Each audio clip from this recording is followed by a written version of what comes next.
Anthony Albanese turns fire on one of his own. A corruption of the political process. It has no place in the Australian Labor Party. The federal Labor leader seeking to limit the fallout from a political hit down south. What we saw last night on 60 Minutes was someone seeking power as the end in itself. Adem Somyurek's in for a shock.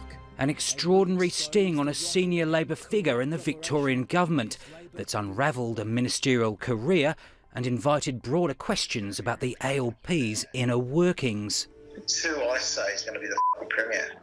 Adem Somyurek, a minister in Dan Andrews' government, secretly recorded boasting of his influence on state and federal politics. I'm having discussions with people that are close to Albo. Who's going to protect Albo? Amid suggestions he was branch stacking on an industrial scale to bolster his position as powerbroker. I know today we have "Who's going to protect Albo" on the front page of the Age, Mr Speaker. In a statement, Mr Somyurek denied branch stacking and said the conversations with someone he trusted was recorded without his consent. But its comments about young staffers and a ministerial colleague, She's a stupid mole, that he concedes rightly cost him his job.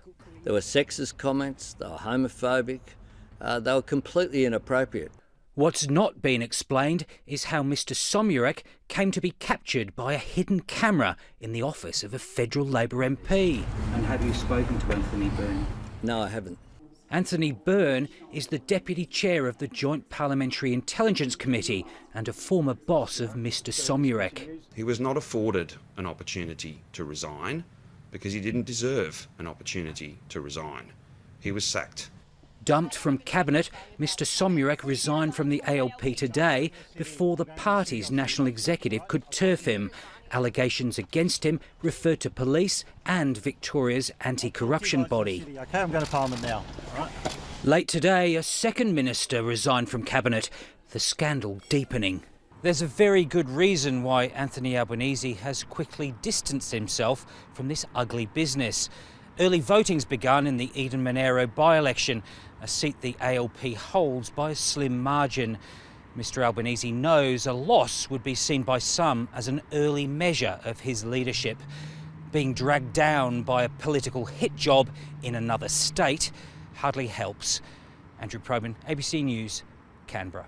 Victoria's Assistant Treasurer has become the second Labor minister to leave the Cabinet amid the deepening scandal over alleged branch stacking. Richard Willingham joins us now from Melbourne. Richard, why did Robin Scott quit this afternoon? Well, it's been a very big day here. To lose two ministers before dinner is fairly substantial, really. Now, Mr Scott has quit because he's a factional ally of Adem Somyurek, who was sacked by the Premier this morning. Now, he's been implicated or linked to these branch stacking allegations. Now, he has put out a statement just a short time ago that says he wants to clear his name and he's confident that he'll do so, but he doesn't want to be a distraction for the government, and so he's stepping aside. He also found the reports quite confronting, so he's standing aside. This does solve a little dilemma for the government on a day of many dilemmas. When they replaced Adem Somyurek in the Cabinet today, they chose a lower house MP. Now, the Victorian Constitution says you can only have 17 lower house MPs in the Cabinet. But Mr Pearson, who was set to come in, was number 18. Mr Scott standing aside, though, should ease some of those issues, and it's likely that Danny Pearson will come into the Cabinet. OK, so what happens from here? This is the big question. You have an IBAC, the Anti-Corruption Commission inquiry, is going to look at a referral from the Premier over these issues. Victoria Police will do the same. There's also the internal fallout of what will happen in the Victorian Labor Party. Some people believe this was an inside job and a very well orchestrated political hit. Will there be revenge? The other question is, how seriously will the Labor Party take these allegations of branch stacking? The membership would like to see some action, but branch stacking stories aren't new, and whether they're actually taken on seriously is the big question. There are suggestions that federal Labor may get involved, and there could be a big review of how Victorian Labor runs its operations. OK, Richard Willingham on a very big day in Victorian politics, reporting from Melbourne.